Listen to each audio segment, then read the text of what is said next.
They talk about receivers being a quarterback's best friend, but it's actually the defense, because if they keep them out of the end zone, then that gives you as a quarterback a heck of a lot more opportunities to win football games. I know big win for the Broncos yesterday, knocking off the Eagles, handing the reigning Super Bowl champions of their first loss of the 2025 season. What were your main takeaways from that game? You know what? They really played well. The first three quarters a little bit slow, and I think that obviously going into Philadelphia is a tough place to play, and plus with them being defending champions, they had their hands full. But I think it's one of those wins that when you beat the defending champions, especially for the Broncos, who are an up and coming team with good youth, a lot of youth. Bo Nix has really got a tremendous future in this league. And so I think to be able to go into Philadelphia, beat defending champions, I think is just it's almost a signature win for them over the last several years, because it hasn't been great. But I think that for the confidence and the thing that they will gain from this, I think will be the next step to them creating, a very, very good football team. Sean Payton has done a heck of a job. He's a hell of a head, football coach. And I think he's done a hell of a job with Bo and bringing him along the way he's brought him along, one step at a time, not giving him too much that he can't handle. And then George Payton, who's the general manager, has done a heck of a job of putting good people around him, and got a good solid running game, and then really concentrated on the defense too. And they're playing great defense. Anytime they talk about receivers being a quarterback's best friend, but it's actually the defense, because if they keep them out of the end zone, then that gives you as a quarterback a heck of a lot more opportunities to win football games. No, that's absolutely true. And it's interesting because for me, the Broncos coming into this year, everybody putting them in that really true contender category. And for them to knock off the reigning Super Bowl champs, I think is the truest sign of their arrival to a signature win. And one thing that you mentioned also that kind of I want to ask about next is how, for three quarters, it's kind of slog. 3 points on the board. What is it about? What does a quarterback have to do to keep the faith, to know that when it's fourth quarter time, like this game's still going to be in the balance? And like, how did you see Bo, I guess, kind of envelop all of that? Well, I think that, the one great thing about Bo was he had so much experience in college. I think he had 62 starts in college. And so he's a very mature kid. He's a great competitor. He's a great athlete, can move around, can make all the throws. And so he's just going to continue to grow and grow and grow from this. And I think, like you said, with the way that this win came about, is the fact that they're down 17-3 going into the fourth quarter against the defending champs, that for them to keep that mentality, and it starts with Bo, there's no question. It starts with Bo, it starts with Sean, and they just hung in there. They played good enough defense to keep him in the football game, started making some plays. And the NFL is, there is so many good teams, and anybody can beat anybody on a given day. And that's the same as that goes true in a football game, because momentum can turn around, and all of a sudden momentum, once you get that momentum, it's on your side. But I think Bo's maturity in that situation, having the confidence, those guys looking at him in the huddle going, and then they start having some success, then they start even believing more that they can win this football game. And I think that's what was so evident in the fourth quarter yesterday, that they started making some plays. Cortland got involved in the game, Sutton making some big plays on third down. So they got the momentum and just hung in there. And like we talked about earlier, I think, it's such a big win for them. Now, hopefully this just carries on through the rest of the year. I have a feeling I'll know your stance on this, but what'd you think of the no call at the end there on the potential pass interference with Goddard? Well, and that's the thing about this league too. Sometimes calls go your way, sometimes calls go against you, right? The Broncos had lost two tough games. They lost to the Colts and then lost to the Chargers, lost to an illegal jumping on a field goal early in the, that they had missed, and then got another Leverage, I believe, was the call. leverage. There you go. Which I'm still not sure what that is, but Same. for them to have two tough losses like they had, and just the will that they have to keep coming back, and I think that's the youth and the confidence that Sean's instilling in them as a head coach, that they hung in there and came back. And calls go either way, and you're going to get some good ones, you're going to get some bad ones. Unfortunately, this game, I think they were fortunate in that call.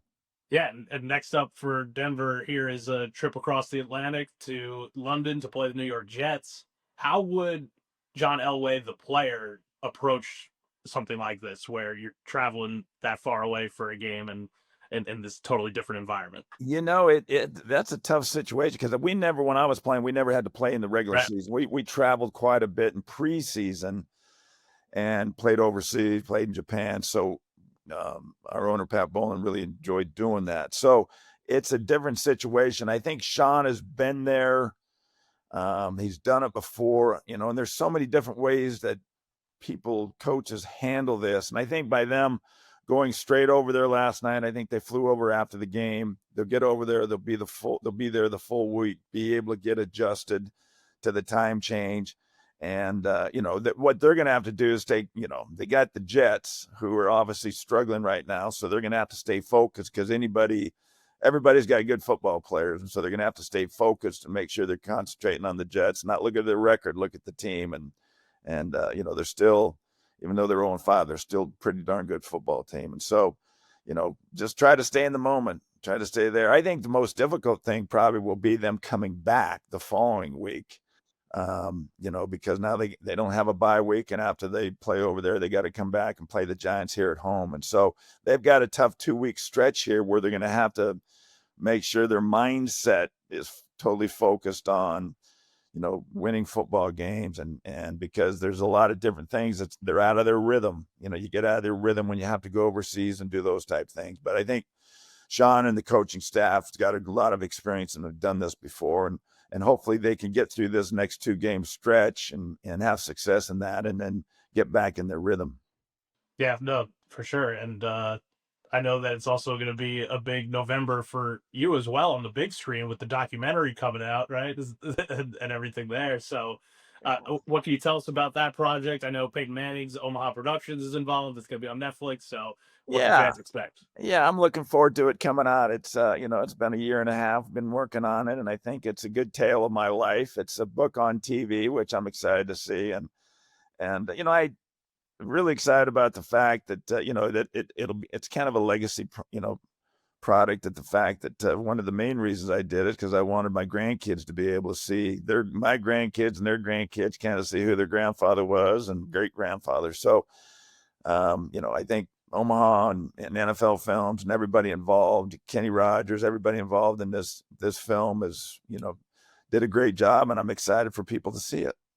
Amazing. And then one thing we do here at USA Today is we ask people for our In My Bag series. It's not the greatest play you ever did. It's not maybe the most thing you're known for, but what is one play when you look back at your career where you're almost impressed with yourself with the level of skill you displayed? Like you really just like went deep in the bag for a play, a run, anything. Yeah, well, I think that I always kind of felt that was kind of my whole career. I was always trying to pull things out of my bag, and because we did have so many different comebacks, and that wasn't just me. It was a mindset that we had as a football team, that knowing that anytime there was time left on the clock and we were within a touchdown or a field goal, that we had a chance to win, especially late in the game. And so, but I still think, I believe in fate, and I still look at the helicopter, as kind of that play because, Super Bowl 32 against the Packers, who are defending champions, were big underdogs again.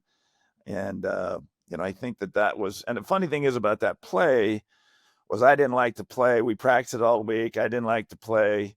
Told Mike Shanahan I didn't like to play. And he said, well, and I said, what happened? Because it was set up just for a certain defense too. And so I said, what if we don't get that defense? He goes, well, it's 100% of the time we're going to get that defense. And they've shown this all year. So I said, all right, so we're 3rd and 6. Sure enough, here comes that play.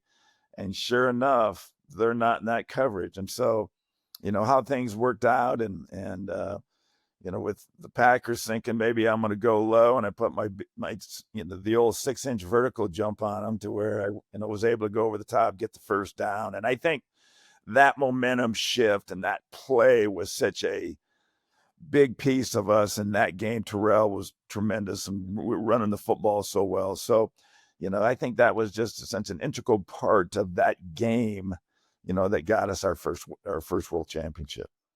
Yeah, that's so fascinating because nowadays you hear when a quarterback and the offensive play caller meet during the week, if a quarterback doesn't like a play caller just takes it right off the sheet, that whites it right out. Would that have ever happened with you and Mike Shanahan? I feel like times have definitely changed. Yeah, yeah, and it didn't happen very often at all, but Mike just really liked that play, and so and the guy that was really disappointed was Shannon Sharp because he was supposed to get the ball, and so unfortunately we didn't get the defense. But I think just the momentum change and everything, and just really kind of sent us on to be able to win that football game.